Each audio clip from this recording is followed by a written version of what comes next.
Hello, all. We are back for our final presentation of the day with the sublime Dr. Robert Neimeyer, with whom I am always so thrilled to work in anything that we do together and anything he does. And I think many of you know who he is, and he's been so wonderful to be with us all day, as Mary has as well. So I'm so happy with the way this has gone, and I thank you all so much for being with us. And again, thank you to those who contributed a donation to this, because it is a free event. So a little bit of money trickling in was really helpful. So I thank you for that. Thanking you all in advance, because after this we'll be saying goodbye. So Bob, please go ahead and introduce yourself. I always like my speakers to do that. And the floor is yours. Would you like me to take questions throughout, or would you rather wait till the end? I think that clarification questions are legitimate anytime they arise. If I'm not making sense, if some people may be listening in a second language as well, then the opportunity to do a do-over, to say something in different words, to slow down, or just look puzzled and express astonishment. And I'll take the cue then from people's faces, but also from you about needing to really build a bridge and meet people at the halfway point on that. We'll interrupt you if need be. Okay. And then, of course, I'll pause at several points, even in this short hour of our conversation, in order to really move from a monologue into a dialogue to maintain the energy that has really been promoted in each of the presentations subsequently by Mary, by Brian, by Greg, and of course by Terry. I feel humbled, usefully, to be in the presence of such wisdom workers, called to consciousness and accountability for myself, as I imagine family settings to follow, and encounters with others, neighbors and friends, and new acquaintances. So, in all of that, I find myself asking, what more can I contribute, if anything, beyond the very helpful remarks and suggestions and guidelines provided by others? And I guess we'll see what I offer, if there is anything that is of distinctive value. I've been called many things. Terry, sublime might be a first. So I'm not sure I'll live up to the subliminal presentation that you hope for, but I do want to share a little bit with you about my understanding of what's entailed when we confront these conflicts and sometimes crises. To that end, I'd like to start unusually. I'll get out a nice new scarf given me by a friend in Australia and put this on because I'd like to share with you a little tune. It's beginning to look a lot like crisis, fights on every hand. Take a look at my house and home, suffering all alone from politics I just can't understand. It's beginning to look a lot like crisis.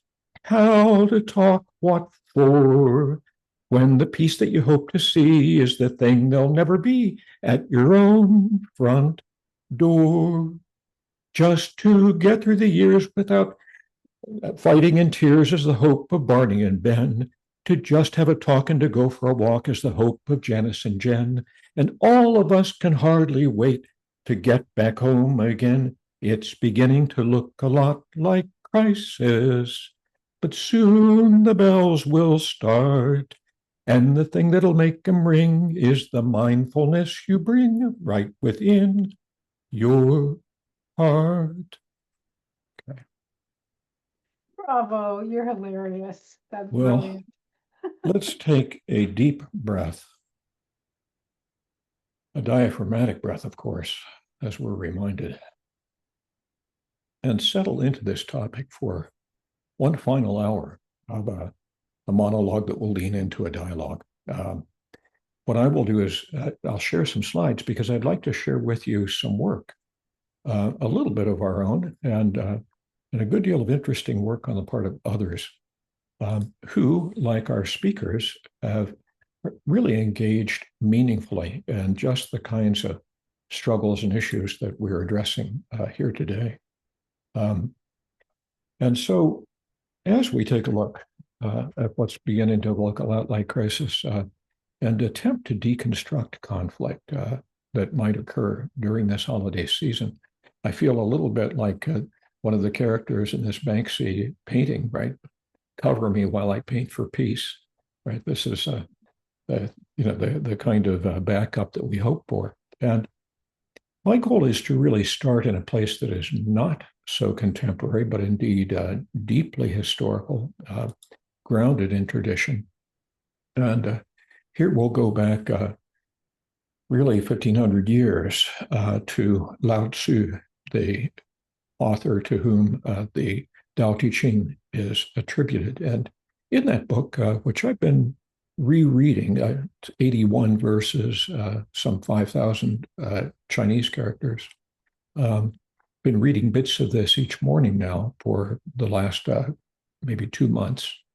And one of the verses reads this: "The sage has no decided opinion and feelings, but regards the people's opinions and feelings as his own. The good ones I declare good. The bad ones I also declare good. That is the goodness of virtue. The honest ones I believe. The liars I also believe. That is the faith of virtue. The sage dwells in the world peacefully, harmoniously. The people of the world are brought into a community of heart, and the sage regards them all as her own children."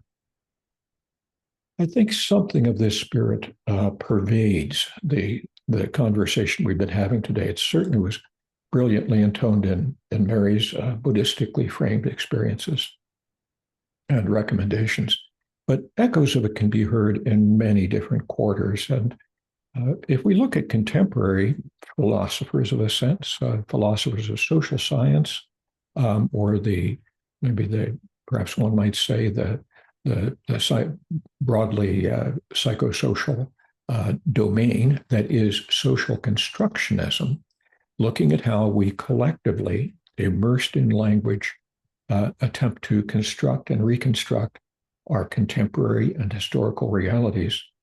Sheila McNamee and Ken Gergen, two of my buddies in this area, have this to say. They say, an appreciation of the multiple realities, reasons, and values embraced across the world's populations, enabling dialogue across a difference without presuming a singular standard of rationality and morality.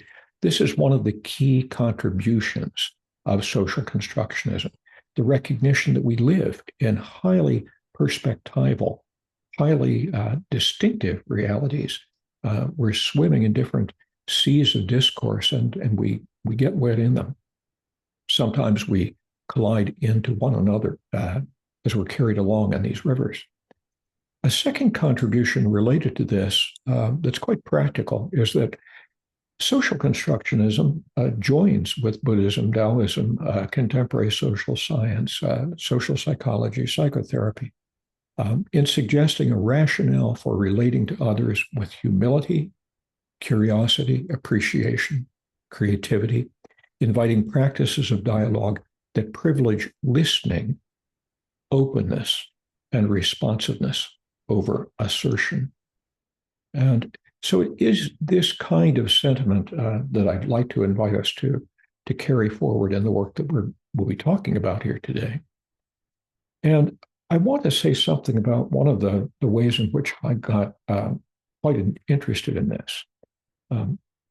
It was in the context of work done alongside this gal, whose name is Virginia Murphy. She doesn't always look quite so hysterical as this. Virginia is the director of Playback Memphis. And this is, of course, an improvisational form of community theater, and one that proved to be an excellent partner in tackling a very thorny issue.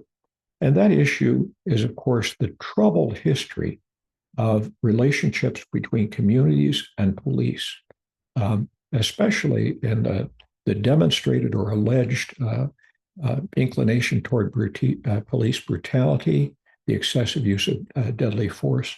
Earlier today, of course, we remarked about the implications of the death of George Floyd and many, many named and unnamed others in the context of this ongoing struggle that the U.S., among other nations, has with police community relations. And our goal about 10 years ago was to try something a bit audacious, and that is to make use of playback theater as a kind of mechanism of social change, precisely to permit a kind of bridging of two very different communities that were typically radically at odds with one another.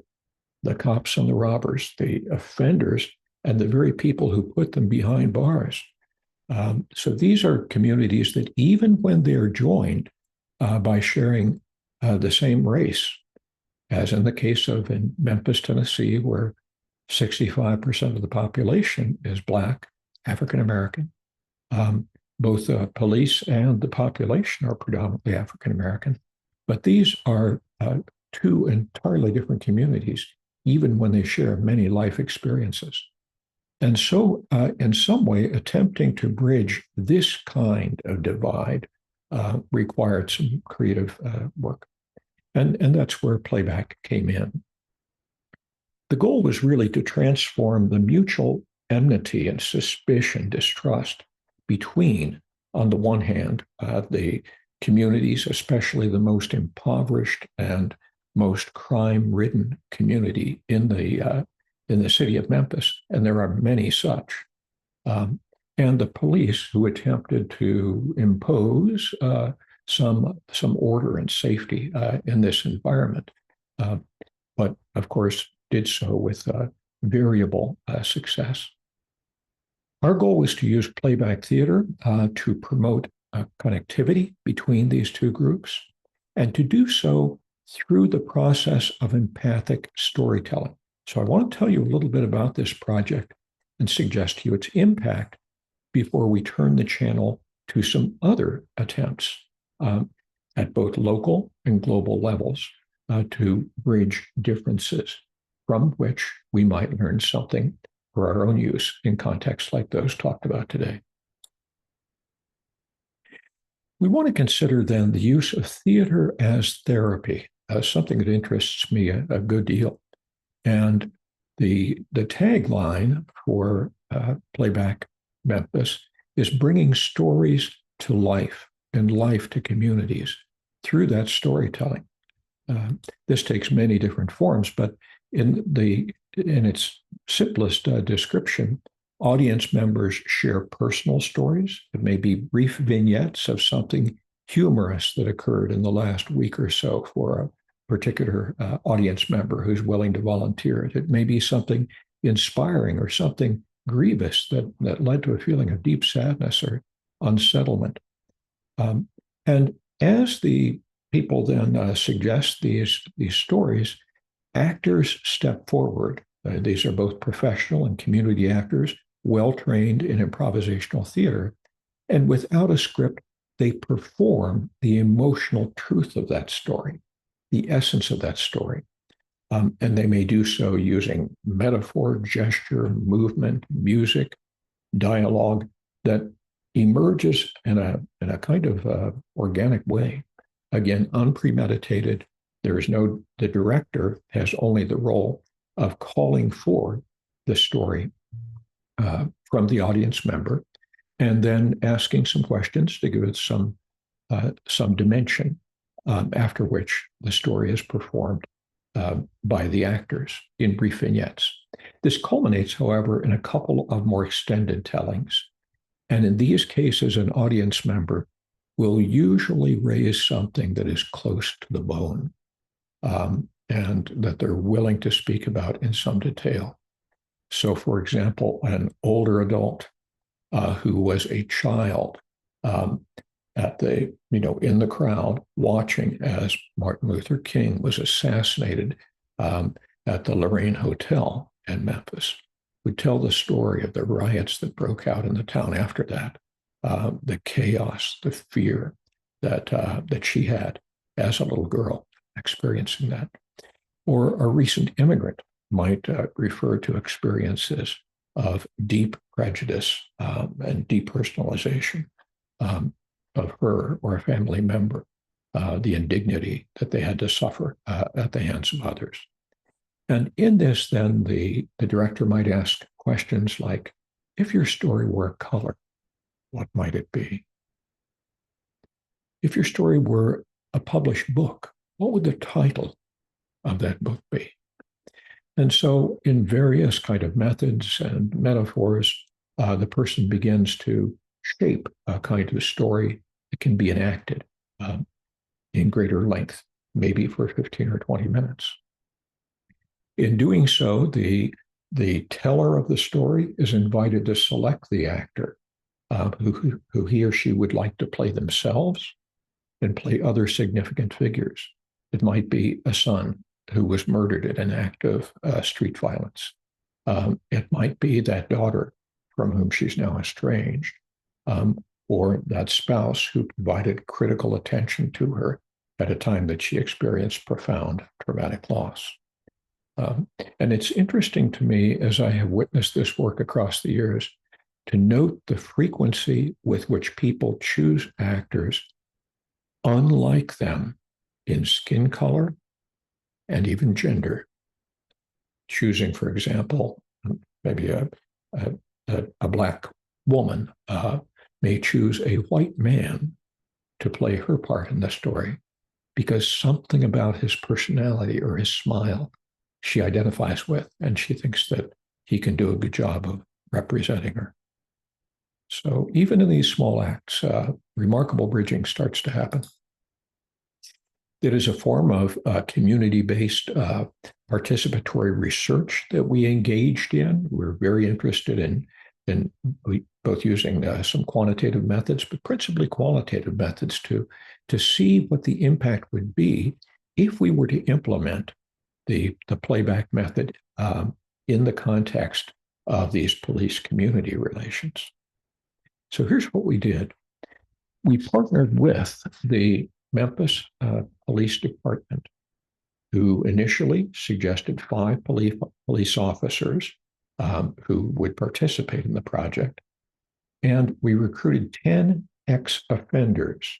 These were people involved in a program called Lifeline for community reintegration after doing some hard time for hard crime. And they were equally divided between men and women.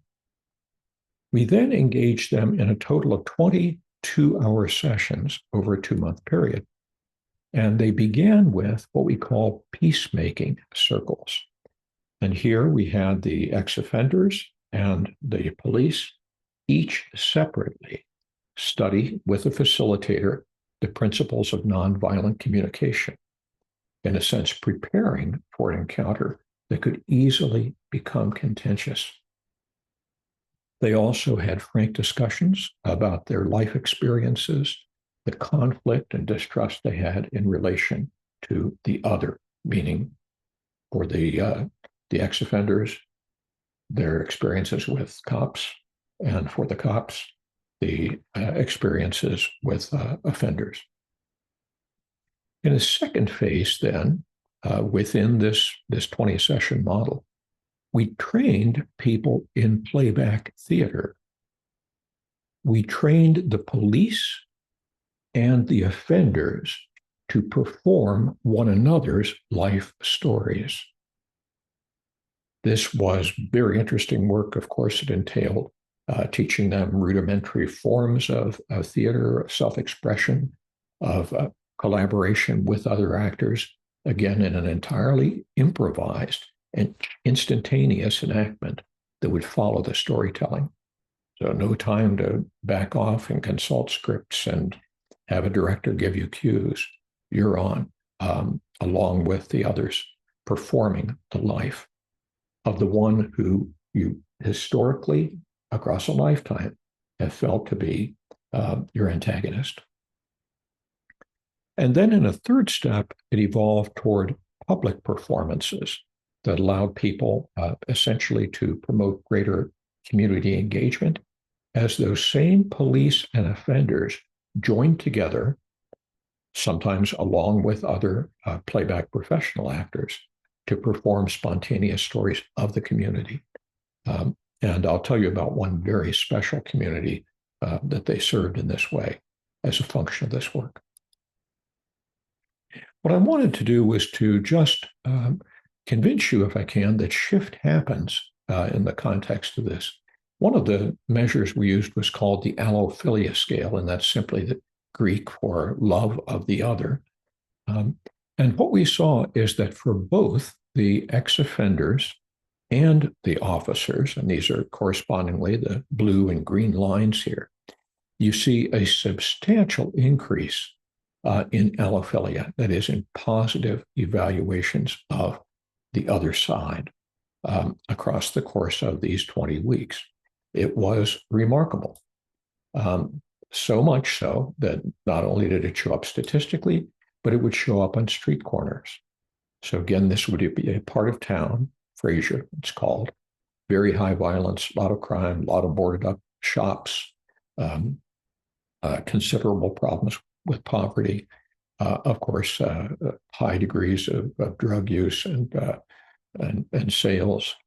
And for the first time, if you were driving through Fraser, you might see two guys or gals who were historically very much at odds with one another. If anything, they give each other a cold stare, maybe a cry out an insult and walk around a corner.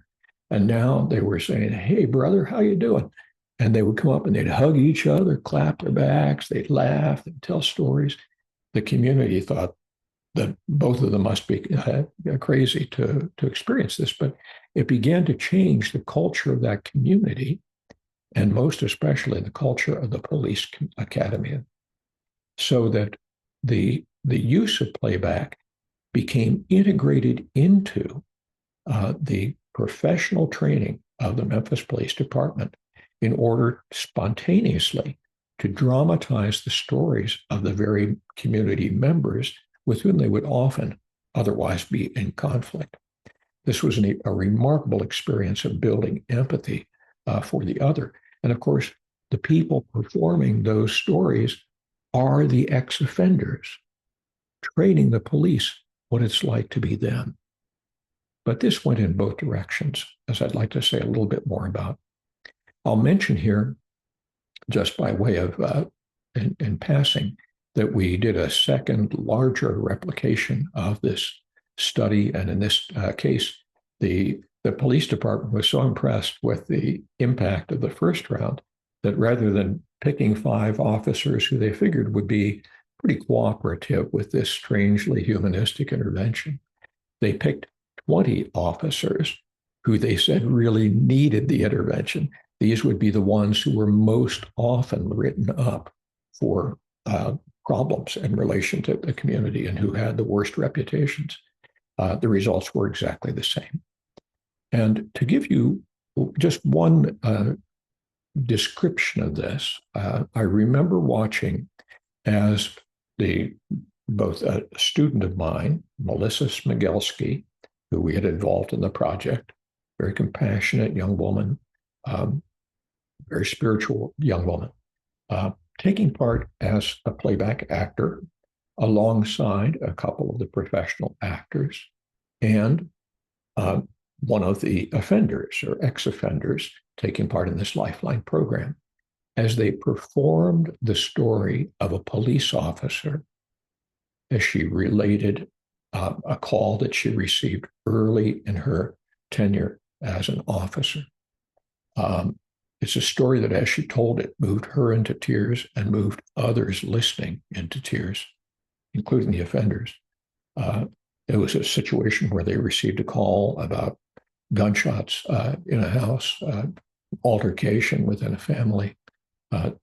They went to the site, they opened the door, they were confronted by a scene of domestic just disruption and conflict, in the course of which, as they tried to just cool things down, one guy pulled out a gun, aimed at his wife, apparently her partner, and as he shot, she ducked, and their 8-year-old boy was behind her. He took the bullet to the chest. And this is what the officer witnessed as she went in, attempted with the partner to take the gun to apprehend the shooter, and at the same time provide care for the son who was bleeding out on the floor, as they called the fire department to get an emergency team there, and raced then to the hospital, and mother in hand, the father, taken into custody. And the scene being performed then was in that emergency room, as the doctor then had to come out and tell the mother that the boy had died. And in the context of this performance, which was very dramatic, the young man who was the ex-offender playing a part in the scene was absolutely frozen and had to be prompted to somehow move forward and engage. As he did, he basically knelt alongside the person playing the mother and just said, "It's going to be all right. It's going to be all right. It's going to be all right." He felt completely helpless in this. Afterward, processing the experience. Oh, and I should also mention that as the officer was telling this story, in this kind of somewhat broken down house that they used as a base for the reintegration training program that the ex-felons were involved in, the officer was crying, and it was another member of the Lifeline sort of group of ex-offenders who went to the washroom. They didn't have luxuries like tissue boxes and so on. So she went to the restroom and rolled out some of that brown paper that you may dry your hands on in a public washroom. That's the closest thing they had to tissue, and handed it to the officer, who then wiped her eyes and tried to bring the sobs under control to finish telling the story. The young man afterward spoke about how he had been involved in those kind of things before, and he said he never felt them the way he felt them now, and having to be put into that scene. And it made him really think about what he'd been doing with his life. He became a playback actor and started to perform with them in several performances over the next years. There was also evidence of personal and community impact that was impressive. First of all, I mentioned that playback was integrated into the culture of the preparation of police in the police academy. That was under the guidance of that very officer who was telling that story I just described, Joy Knowlton. There's a picture of her at that time. And she was promoted then to be the director of that police academy, in part on the strength of this work. I wanted to share with you just 2 quotes about this. One is from one of the ex-offenders. This is a fellow who said, "I finally have someone to tell my stories to, like those stories I never talked about.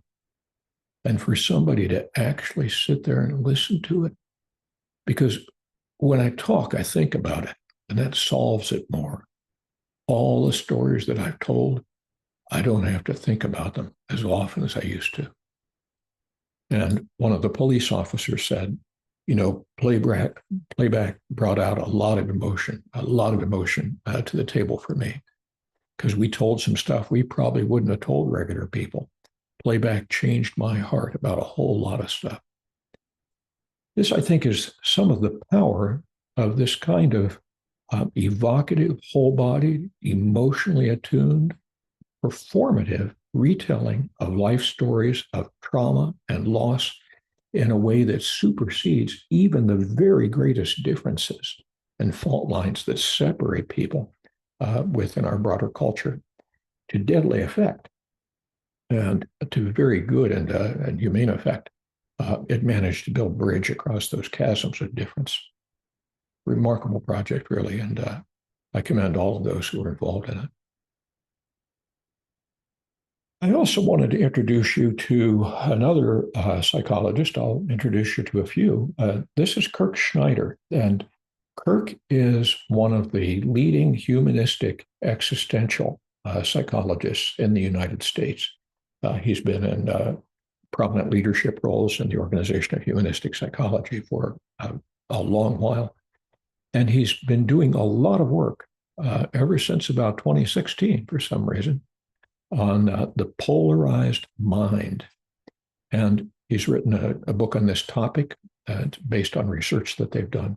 And I want to tell you a little bit about what they did in that research program and something of its effect. Kirk would describe the polarized mind as a single point of view that's kind of crystallized, it's hermetically sealed, it excludes all competing views. And it tends to be characterized by a high degree of confirmation bias. We just attend to the media and we have the conversations with like-minded others that consistently confirm our biased appraisal of the evidence, of life experience, of what we see, hear, witness, and do. It also involves a high degree of cognitive dissonance, and this is where we've invested strongly in maybe a person or a cause or a project, and to a degree that we are resistant to evidence that it's not working. It's not what it was cracked up to be, or that it has much more destructive impacts than we had counted on. Because we've invested so much in it to that very degree, we are resistant to change any of our appraisals. And it also tends to conflate one person with a whole group or class, or one idea with a whole ideology.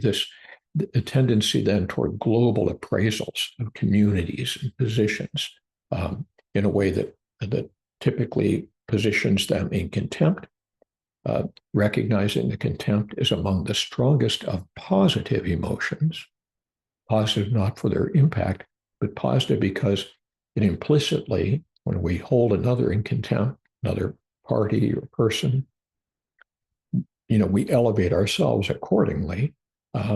That we, in contrast, we implicitly or explicitly state, hold a much more, a higher kind of moral positioning. And Kirk also underscores that the root cause of this polarization is really fear and anxiety. It's a primal terror of the unknown, of the other, of difference. We seek safety and security in sameness, and the confrontation with difference can easily call forward this kind of polarization. It's also amplified by personal trauma and historical trauma in our communities. This led to his development of what he calls a sort of experiential democracy dialogue. And as I've tuned into his work, I remember just last night as I was finishing these slides, I remember the title of a book that I've depicted here, Men of Dialogue, Martin Buber and Albrecht Goes. Buber, of course, being a leading Jewish intellectual at the time of the Second World War, and of course, the author of I and Thou, the ultimate book in some sense that dignifies the personhood of the other and recognizes, of course, the capacity for meaningful dialogue with them. Albrecht Goes was, in some sense, an unlikely participant in a dialogue with Buber, but the two became very much deep partners in discourse and dialogue. Goes had been a Lutheran chaplain in Hitler's Wehrmacht, and so in this way, a very unlikely partner in dialogue.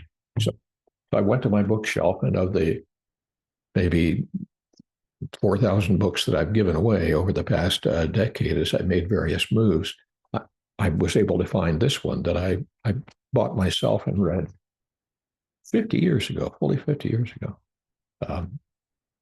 and to exemplify the possibility of dialogue across difference. The way that Kirk Schneider organizes this is, first of all, beginning with emphasizing many of the themes that we've been speaking about here today.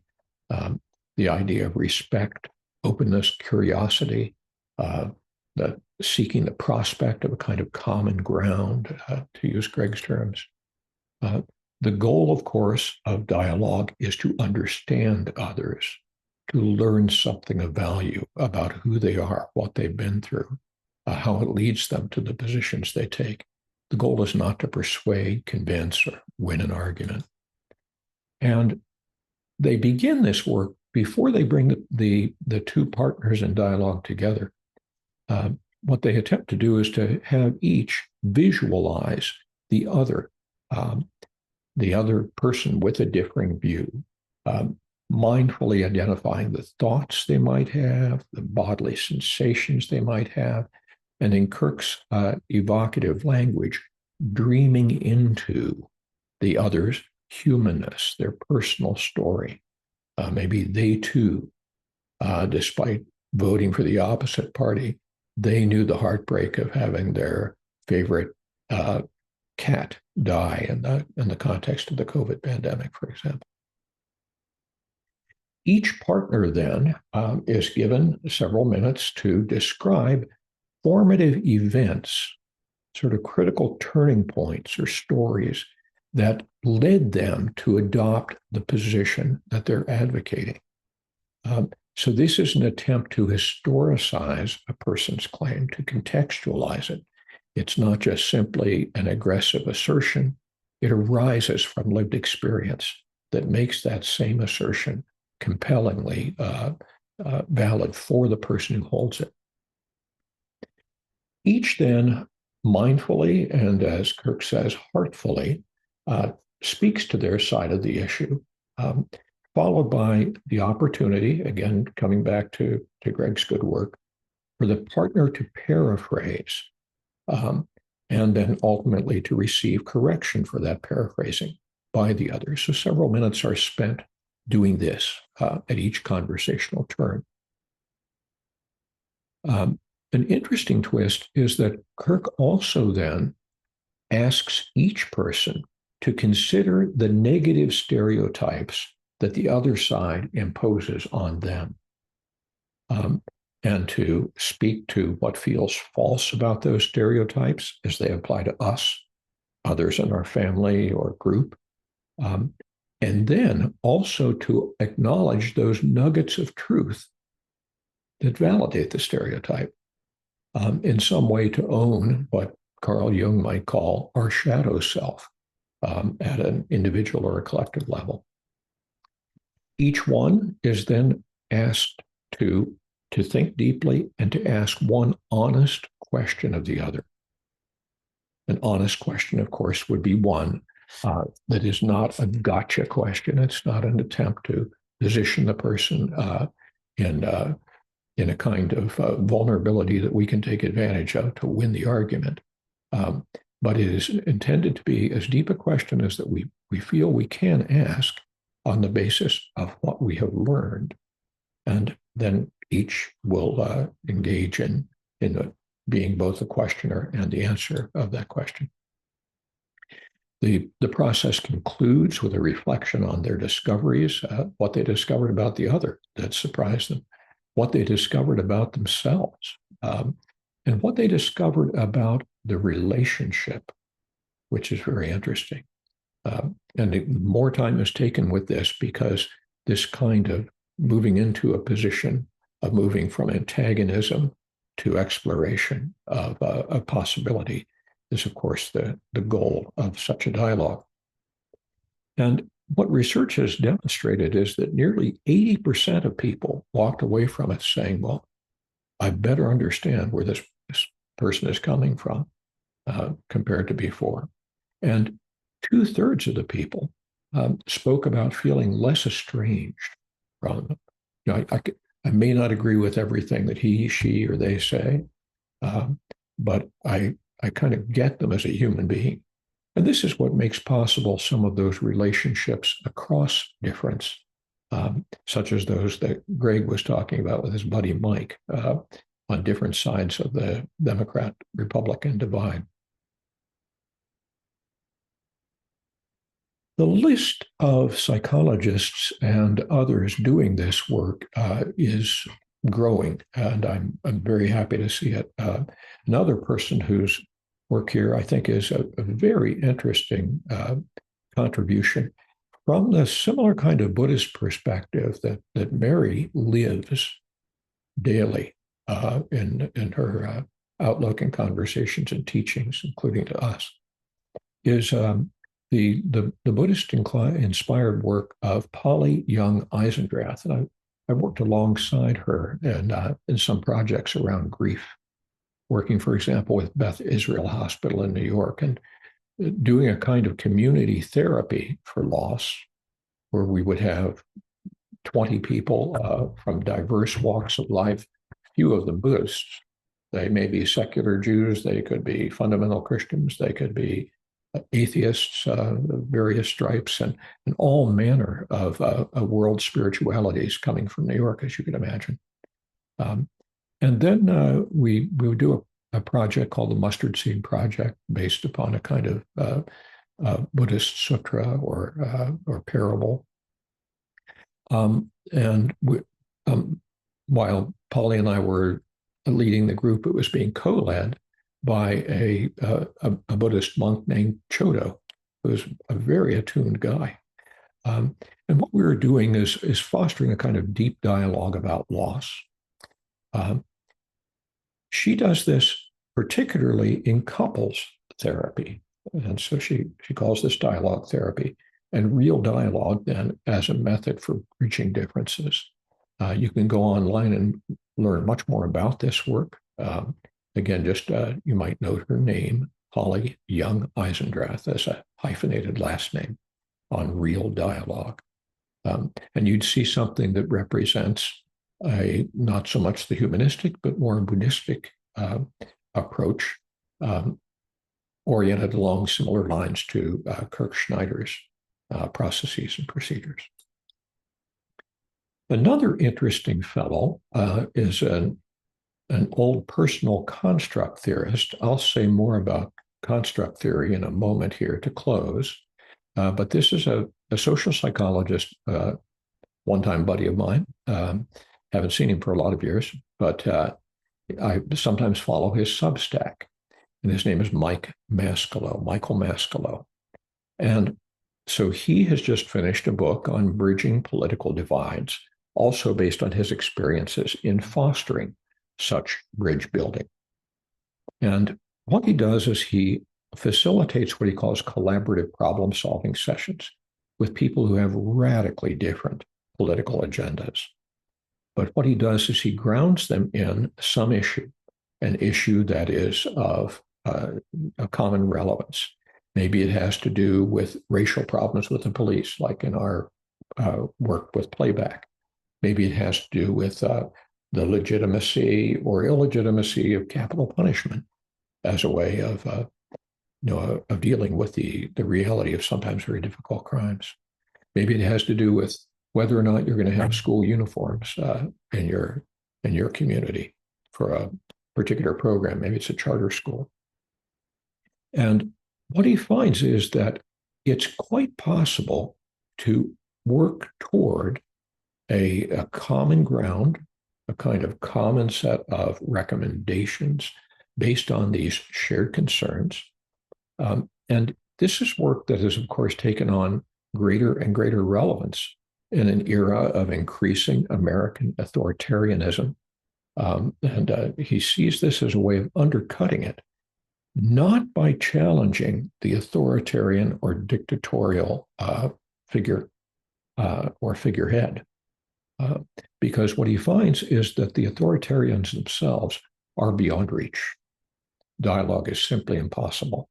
They're far too invested in the imposition of a kind of narcissistic and power-driven agenda, which privileges greed and so on. They're unreachable by such means. But what is very possible to do is to erode their power base. That is, the human beings who are, pulling the levers on election day for these policies, and and who are signing up to help reinforce the ICE or something as they do a roundup of textile workers in California. Um, these people are quite reachable because they have the same human needs that all of us do, uh, for security, to live in a world that we in some way understand, where we feel valued and we have some kind of future for ourselves and our children. And so what he suggests is that we can meet others with credulity, and in this way build what he calls collaborative triangulation that diminishes the power of authoritarian regimes. So this is all just to say that I'm trying to offer a handful of examples here of interesting programs, that many of which are research-based, and that are directly addressing the kinds of things, just as people on the panel today have been directly addressing with great eloquence and authenticity. And I wanted to share a single idea derived from this personal construct theory devised by George Kelly back in 1955. This is my home base in psychology. That home base has grown to include many other homes and bases. But this notion that people are fundamentally meaning makers. We construct elaborate systems of meaning that are comprised of what Kelly calls personal constructs. And this means that we make sense of one thing, or we advocate one position in reference to some perceived alternative or contrast. This is, of course, very helpful for navigating life. It's a way of framing distinctions, making choices, but it also leaves us vulnerable to precisely that polarization, where the opposites become so distinguished from one another that we can't find the bridges between them. And in order to do so, what one needs to do is not work within an existing construct. And I'll illustrate what this might look like in a minute. But instead, to recognize that these systems are complex, they are hierarchical, meaning that some constructs, some beliefs, some meanings, some values are more central, and others are more peripheral. Some are more concrete, and others are more abstract and inclusive. And so what I'm going to do is to suggest, along with Kelly, that these core constructs are especially important for defining our identities, for conferring a sense of meaning in life. They tend to be highly resistant to challenge and change. And they may be invisibly present in many of the stances that we take, but they are not typically revealed in dialogues, or rather in confrontations, conflictual confrontations. They require a very different kind of credulity, openness, and invitation in order to bring them forth and to advance the work of connecting to deeper levels.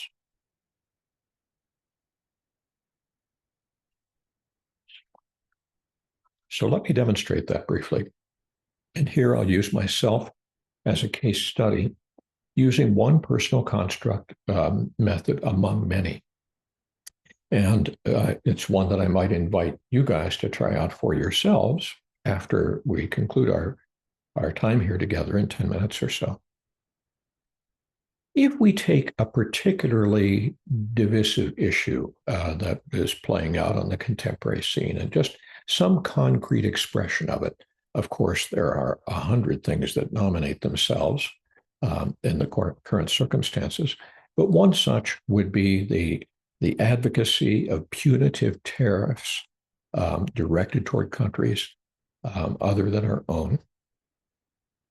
And we may take a position of supporting the use of such tariffs or opposing them. So this would represent a kind of construct, very concrete with reference to any particular domain. Do we impose punitive tariffs instantaneously on Canada because uh, a political figure or a TV figure criticized the U.S. administration, or do we use this to press the Colombians to accept the military deportation of their people, in military jets as if they were, I don't know, sacks of flour or something? Or do we oppose these for whatever reasons? And what we do then is we define this basic construct, and then we ask a simple question about it. Which of these two positions would you prefer and why? Well, as I ask myself this question, I can give an answer that you may be able to anticipate, and that is that the why here is being registered as a higher order construct that in some sense helps unfold the implications of this stance as I see it. So I prefer opposing such tariffs. And why do I do so? Because when we oppose them, when we look for other means of negotiating difference rather than imposing punitive tariffs, we create more international goodwill. We foster collaboration between countries. In contrast to creating international hostility and opposition from other countries. If we repeat that question then, this recursive question, okay, Bob, which of these do you prefer? Well, I'd prefer to create international goodwill and collaboration. Why is that? Because for me, it fosters mutual respect for our common humanity, the humanity of other people. It's a stance that dignifies the other rather than derogates them. And the contrast to that would be demeaning other people, demeaning other cultures. And which would I prefer and why? Well, I would choose that position of respecting the humanity of others because for me, it implies promoting peace, justice, opportunity for all people. It's not just a we win, you lose kind of game. And this would be in contrast to promoting war, injustice, and the privileging of the powerful. And so what we have done here is we have moved from a kind of a very concrete issue, very important issue, but one whose significance can only be understood if we move to the level of the core constructs that govern our choices to begin with. For me, peace versus war, justice versus injustice, the privilege of the powerful versus the opportunity for the many, all would be very core constructs. Why is this important? Because if we're trying to understand why I or someone who would choose a different stance here adopts the position that we do, we need to move to these higher order meanings, which are usually implicit, unspoken. And so a struggle at the kind of concrete level can never be resolved in the terms posed. But it can be, in some ways, taken as a genuine dialogue when we're willing to feel our way into those other higher order meanings. I had an experience of this not long ago with my friend Richard, who is my next door neighbor. I describe Richard as kind of the all-American father. He had a long career in healthcare. He's now retired from that. In the context of that work, he had a lot of experience internationally with hospital systems. So he is not someone who is unfamiliar with cultures other than our own. Indeed, he has great respect and has awards that he received in these other cultural settings for the work he had done, and he shows them proudly in his home. But when we were talking about this issue of tariffs, which is some of the uses of tariffs seem to me to be just brutal to the people of nations and seemingly enacted for very narcissistic and power assertive reasons. And he said, but Bob, if you take a look at what's happening in a lot of our inner cities, people just don't have any opportunity. They don't have an access to decent jobs, decent futures. And we need to do something to get manufacturing and production back in the U.S. But there are so many people who need to have jobs that will pay well and that it can be respected. And they need to have the develop skills to do this. And we need some way to get those jobs back. And it was interesting then that implicitly, if we were to continue to work our way up this ladder, he would actually share a lot of the kind of social justice agenda that I might have. He's interested in opportunities for people and creating the chances for people to succeed in families and so on.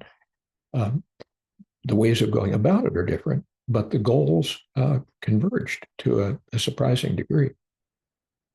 And so if he and I were to, if we were consulted about how to go about achieving this, we could negotiate different paths that would lead to that same outcome.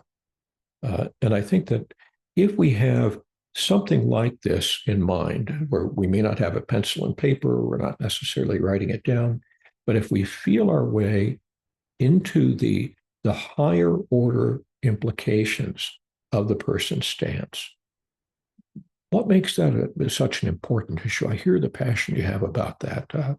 Tell me more about why you think pursuing that particular goal would be so important for us.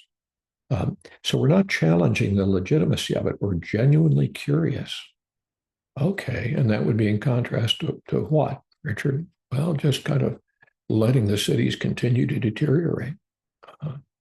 Yeah, and clearly you want to see them revived in some way. You bet I do. There are too many stores boarded up. It creates really unsafe environments for families and kids. So unsafe environments would become another. And what would be the opposite? Having the security to grow. There you've got a pretty good construct. And so you can see how the intention to move to positions of depth could be helpful in resolving such differences. Here, my goal is to come back into a little conversation with you guys, and in the few minutes you have, that we all have, you might have some questions, comments, concerns, criticisms that you would like to raise about any of this potpourri of ideas that I've shared. Yeah, thank you. You've gone the whole hour, which is really wonderful. Thank you for going a little bit over. I there's so much there. I want to go back to the beginning of your presentation about this drama thing. And I know that we have a lot of end of life workers here because that's kind of who's in my community and who gets my emails. And I wanted to talk about a little role play thing that I've done that's really similar to that, where people go in each other's experiences. And it's called the death enactment, where somebody plays the role of a dying person. So let's say it's you, Bob, you're the dying person. You lay down on a massage table and you pick 3 or 4 people to be around you to play the role of your family members. So Wow. you might say, okay, Catherine, you're going to be my wife, and Emily, you're going to be my daughter, and Becky, you're going to be my son who I haven't seen in 10 years, and Lauren, you're going to be my mother who died many years ago. You're going to be on the other side calling me over to cross over. And Wow. you're going to pick these 4 people in the room who are just your student co-classmates in the seminar, and then you're going to tell each of these people how each of these characters will behave if they were at your deathbed. Mm-hmm. So the person who's playing your wife, you say, well, she's I know your wife, so I'm sort of projecting. She's going to be very calm and peaceful and a little bit stoic. She's not going to really show her emotions, but she's going to be devastated inside. And people are going to be coming up to her saying, are you okay? And she's going to be saying, yes, I'm fine, but she's really not going to be fine. And the person who's going to be my daughter, she's going to be hysterical and inconsolable. And then the person, I can't even remember what I said, but the person who's going to be my brother, he's a born again Christian and he's going to be praying and he's going to be asking me to save my soul for Jesus. And you give everybody the role and Mm. personality. And then somebody goes, okay, 1, 2, 3, go. And you act out the scene of your deathbed Wow. and your family members. Wow. And and in this seminar, each person gets to take turns being the dying person and choosing Mm-hmm. people to act out Mm-hmm. the family members. And it's so powerful because you get to see your family members through their eyes of grief. Yeah. And you see their love for you. Mm-hmm. And you see, this is how my mother would feel if she was watching me die, Yeah. or how my daughter would feel. And it just changes everything. Yeah. And It's a then, radical experience of perspective taking. And of course, we put ourselves in that case in the, the position of greatest vulnerability, right?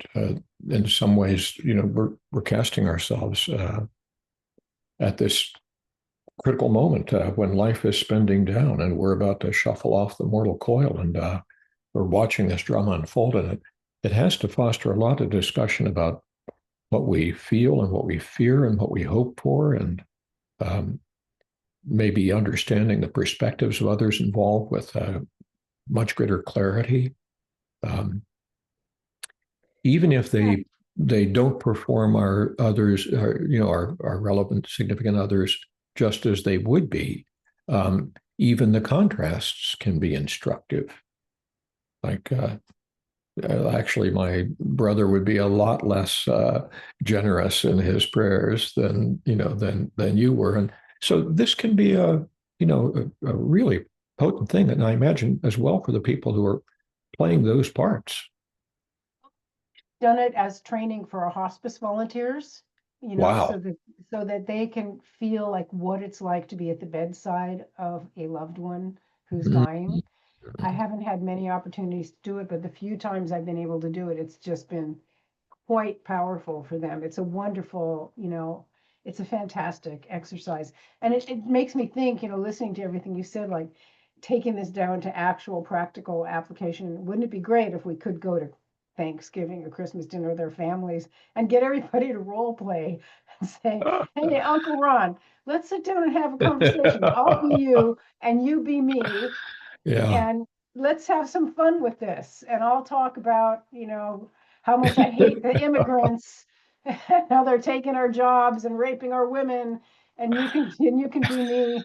And, and I mean, in some families that could actually even be fun.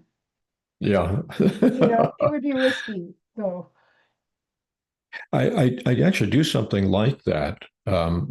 It's kind of interviewing the internalized other.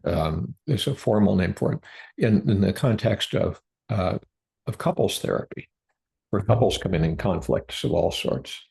And I may start the very first session by saying, I wonder if we could do something unusual. And that is, let's say the couple is a man and a woman.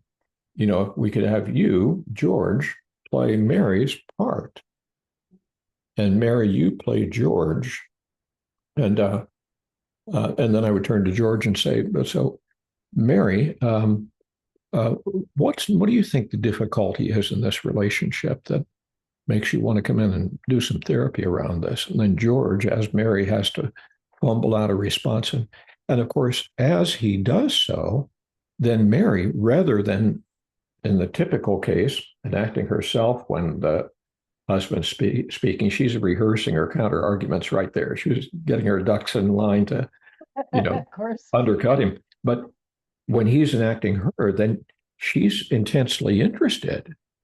Is he getting it right? Is that, or wow, he does get it, or wow, he really doesn't get it, but she's in a position of acute attention. And then I will, as George completes his Mary rendition, I'll say, let's check in with her and see how that was for her to listen to. Mary, what did you think of the version of you that George just performed? And she'll critique that, or she'll talk about how surprising it is. And I'll say, okay, shoes on the other foot now. George, turning to Mary. What do you think about what your wife just told you here, or told me about your relationship? So it's along the lines of what you're talking about. Um, if we can use serious play in order to step into new possibilities, and then that's something that, of course, as children, we were very good at. We would, at least in my era, we would play being cowboys or Indians or American soldiers or Nazis or, monsters and people trying to evade them. And um, we step into other realities. And as we do so, we grasp them more fully. So these are Yeah. various invitations to do that. I've been in enough couples therapy to know that what the conversation in the car coming home from that therapy session is like after you've done a process like that, where you played each other's roles. Oh, that gives me the creeps. Another thought that I loved is I can't read my writing here, but to imagine the event shaping views. And so that goes back to like what Mary said, is like under everybody's extreme views is woundedness and pain. Right. And so like you could talk to Uncle Ron, and when he says, oh, the immigrants are so terrible, you know, to have that kind, I'd be curious to ask Uncle Ron, why do you think that? What gave you that idea? And and I mean, that's kind of like something a chaplain might do, certainly a therapist would do. But could you have Mm-hmm. that conversation in a family to get Mm-hmm. to the point where he says, well, an immigrant took my job once or something? Or get down to where he says, well, I never met an immigrant, or I just believe this because that's what my neighbors tell me to believe. I mean, could you ever get to the bottom of that event that shaped that idea in a conversation? I imagine half the time you couldn't. I don't think you can as the first salvo, but as the aspirational goal to move toward that, maybe across conversations could be a piece of it.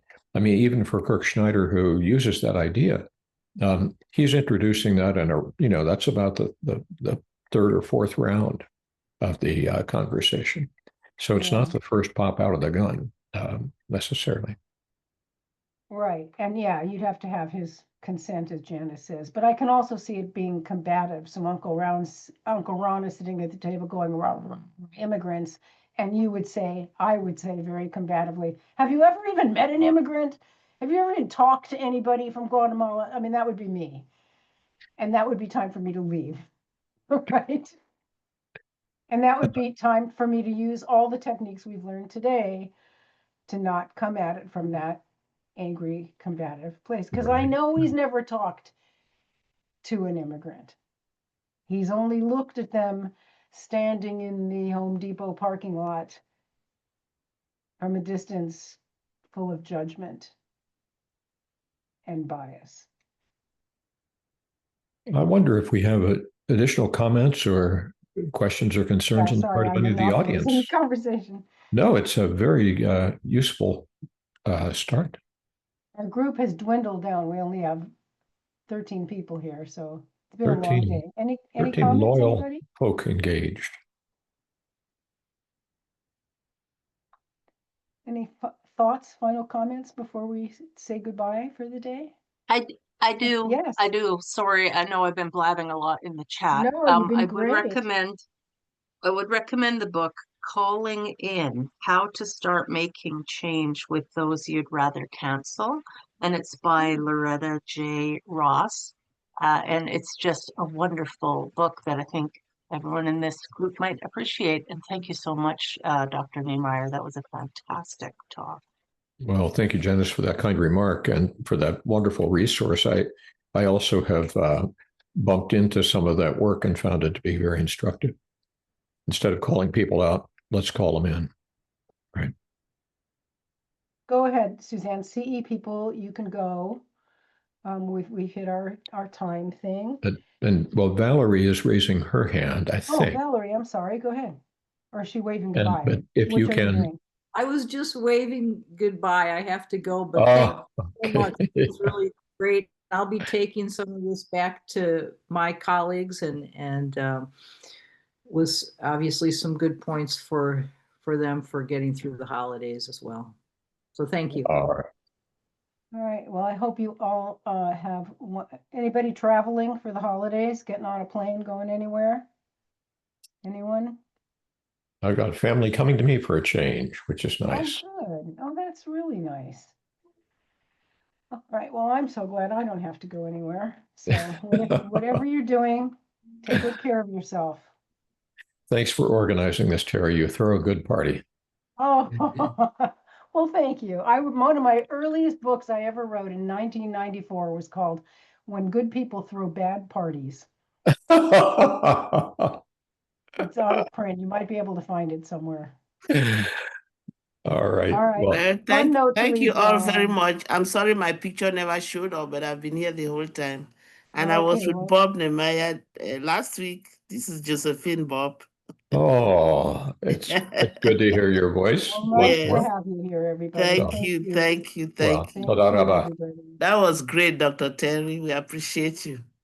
Nice to see you, Josephine. Bye-bye. Terry, Okay. Bye. Terry, Yeah. when you send